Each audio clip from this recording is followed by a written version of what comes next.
Doctor, गेले काही दिवस मला थोडं चाललं की दम लागतोय. माझं बोलणं हळू-हळू लहान होत चाललंय. नंतर तर मला बोलताच येत नाही. माझ्या डोळ्याची पापणी पडते. तर हे कुठल्या आजाराचे लक्षण आहे आणि याच्यावर उपचार आहेत का? हो, हे मायस्थेनिया ग्रेव्हिस ह्या आजाराचं लक्षण आहे. ज्याच्यामध्ये तुमचं बोलणं कमी होऊ शकतं. तुमच्या हातापायातली ताकद थोडं चाललं की दम लागतो. त्यानंतर तुमच्या डोळ्याच्या पापण्या पडतात. तर याला मायस्थेनिया ग्रेव्हिस असं म्हणतात. याच्यावरती उपचार आहेत. तुम्ही लवकरात लवकर जवळच्या दवाखान्यामध्ये जाऊन न्यूरोलॉजिस्टला भेटून याचे निदान केलं पाहिजे आणि उपचार चालू केले पाहिजेत.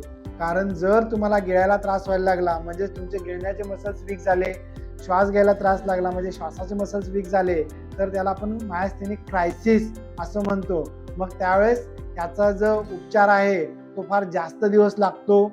बरेच दिवस हॉस्पिटलाइज राहावं लागतं आणि पुन्हा जीवाला धोका निर्माण होतो.